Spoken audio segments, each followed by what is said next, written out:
पश्चिम बंगाल का चुनाव इसलिए खास होने जा रहा है क्योंकि पश्चिम बंगाल के चुनाव में ममता बनर्जी से इनका मुकाबला है। चेहरे की आप बात करें तो मोदी के चेहरे पर तो ये पिछली बार भी नहीं जीते, उससे पहले भी नहीं जीते, तो अब कैसे जीत जाएंगे? कि सरकार में देख लीजिए कि कितने बांग्लादेशियों को भेजा गया, ये तो, और जबकि इन्होंने SIR भी करा लिया, सब कुछ करा लिया, उसके बाद भी बांग्लादेशियों को नहीं निकाल पा रहे। जनता को भरोसा प्रधानमंत्री पे होता तो देश का प्रत्येक नागरिक 15-15 लाख रुपए का मालिक बन चुका होता।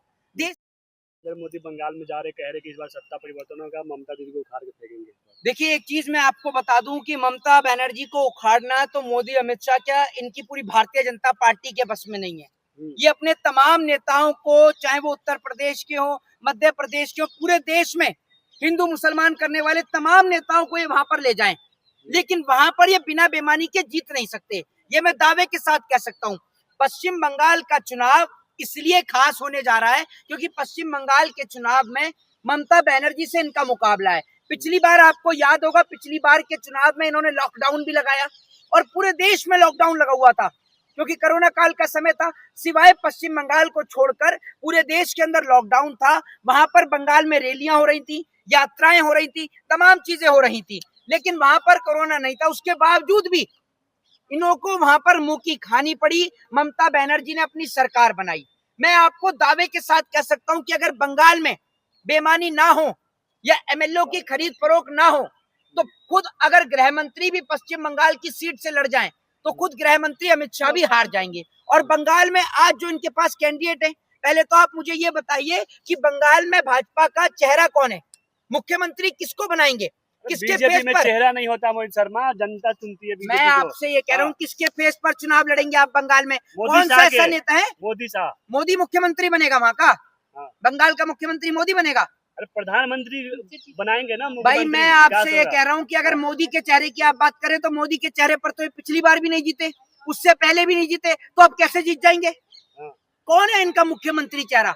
निकाल कर तो लाइए, दिखाए जरा कि कौन है मुख्यमंत्री चेहरा। टीवी पर बैठने वाले भाड़े के किराए के लोग जो गोदी मीडिया के चैनलों पर बैठते हैं, ये भी कह रहे हैं कि मोदी के चेहरे पर चुनाव लड़ा जा रहा है। अरे मोदी के चेहरे पर चुनाव लड़ा जा रहा है तो पिछली बार क्यों हार गए?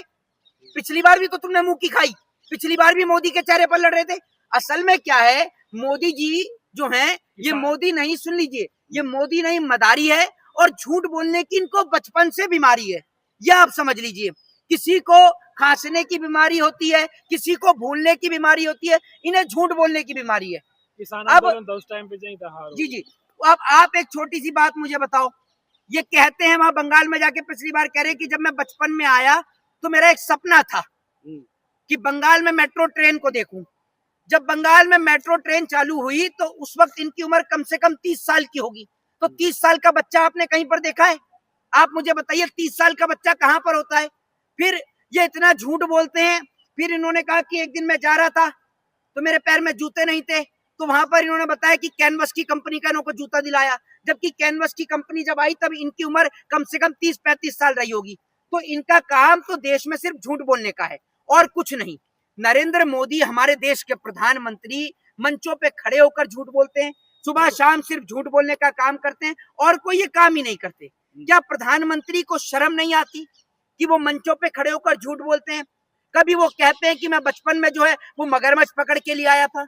आप किस तरीके की बातें करते हैं? आप एक प्रधानमंत्री हैं, जनता को भरोसा प्रधानमंत्री पे। अगर जनता को भरोसा प्रधानमंत्री पे होता तो देश का प्रत्येक नागरिक 15-15 लाख रुपए का मालिक बन चुका होता। देश की जनता मोदी पर भरोसा नहीं करती। जब मोदी शुरू में आया था तो लोगों तो लगा था कि शायद परिवर्तन होगा, बदलाव होगा, लेकिन लोगों को बाद में समझ में आया कि शेख सिल्ली और मुंगेरी लाल के हसीन सपने भी क्या होते होंगे जो नरेंद्र मोदी झूठे सपने हमें दिखाने का काम कर रहा है। यही काम नरेंद्र मोदी जी करते हैं। देश की जनता को गुमराह कर हिंदू और मुसलमान करके, मंदिर और मस्जिद कर अपनी सरकारें बनाने का ये काम करते हैं। बीजेपी नेता बोलते हैं खेला हो बे। जी, बंगाल में हिंदू खतरे में है, वहाँ बांग्लादेशियों को बचाया जा रहा है। आप मुझे एक बात बताइए कि मैं, एक डाटा मेरे पास है जिसके अकॉर्डिंग मैं आपको बताऊं कि पिछली सरकारों ने, आप सुन लीजिए, घर जाकर अपनी बात कर लीजिएगा। मुझे पता है आपको बहुत तकलीफ हो रही है मोदी जी की बुराई सुनने से। एक बर्नॉल की ट्यूब साथ में रखा करिए, जब ज्यादा तकलीफ हो तो लगा लिया करिए, लेकिन शांति से सुना करिए, ठीक है ना? तो मैं आपको बता दूं कि पिछली सरकारों ने जब मनमोहन सिंह की सरकार थी तो आप उठाकर देख लीजिए कि कितने बांग्लादेशियों को भारत से बाहर भेजा गया, और अब की सरकार में देख लीजिए कि कितने बांग्लादेशियों को भेजा गया। ये तो, और जबकि इन्होंने SIR भी करा लिया, सब कुछ करा लिया, उसके बाद भी बांग्लादेशियों को नहीं निकाल पा रहे।